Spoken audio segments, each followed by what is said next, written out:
Uncle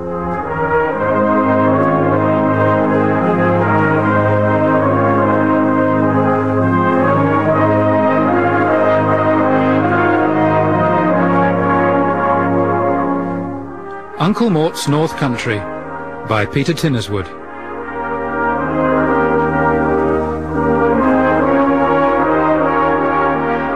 The holiday toiled its weary way through Carter Brandon's life. It was the third long day.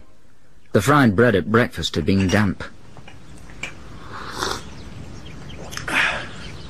Do you know what I fancy doing today, Carter? What? Going to a bloody good funeral. Good idea. Have you any particular one in mind? No, I'm not right-minded, really. They were drinking mugs of tea in a shed on Uncle Mort's allotment. They were sitting on the veranda overlooking the plot with its proud, bounteous selection of weeds in full riotous bloom and its impenetrable tangles of undergrowth churring with wrens and whitethroats. There was not a single flower or vegetable to be seen. That's what I call the true face of Mother Nature, Carter. You know, lad, I wouldn't mind being buried here when I snuff it. Good. I'll see what I can do. Ciao very much. But remember to keep me out of the sun, won't you? He poured himself another cup of tea. He slopped it with goodly dollops of condensed milk from a rusty tin. I like a good funeral, me. So do I. Particularly if it's family. Well, it doesn't bother me either, Ode, so long as the catering's up to scratch. A duff pork pie's a duff pork pie, regardless of the corpse you're burying. The leaden sky was drifting with dumpling cloud. The sun was coy. There'd been a frost and the grass crackled. I like a good wedding on the quiet, too. Do you? Certainly. You can get things off your chest at a wedding. In what way? Well, you can tell your nearest and dearest what you really think of them. With their swanky lino and their brass stir rods, and his habit of picking his teeth with bits of cigarette packet, and her bloody awful dress sense as regards her clothes. And that snotting old sprog they used to have with his transparent ears and his droopy underpants. I see. And who are you talking about? Your mum and dad. 2 cabbage-white butterflies dabbled above a patch of drooping nettles. A kestrel hovered on wingtip threads. A trio of mute swans wheezed their way across the distant ranks of weary houses. Right then. Which funeral shall we go to? I've got the local rag here. Let's see what they've got on offer.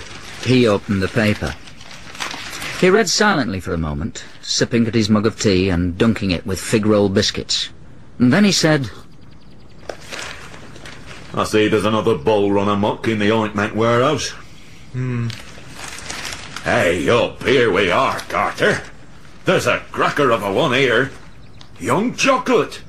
He's being buried at 12:30. Talking about falling right in our lap, eh? Aye. Who's Young Chocolate, by the way? Well, let's go to the car and I'll tell you on the way to the funeral. Right. They closed up the shed, relieved their bladders among the dock leaves at the side of the veranda, and made their way to the old Ford Zodiac. It growled at them as they set off for the funeral. They passed by a group of straight-backed Somalis standing proudly in the lee of the old Moffat Street tram sheds. They passed an old lady with a rusty pram and a bottle of cider, squatting against the gates of the abandoned rope works of Flatman, Wrigley and Nutbrown. As they reached the rubbled marshalling yards next to the ageing wireworks, Uncle Mort commenced to tell Carter Brandon about Young Chocolate. He were a leading contender with Young Chocolate, Carter. What for? The Cruiserweight Championship of the British Empire. Was he? Certainly. I've seen all the greats, Carter. Bruce Woodcock, Jack Peterson, W. Barrington Dolby. But Young Chocolate had no peer amongst them. He were poetry in motion with Young Chocolate. He were mustard. Then why was he only a contender? How come he never won the Cruiserweight Championship of the British Empire? He didn't turn up for the fight. Why? He were in the pub supping ale with me and me dad. Why?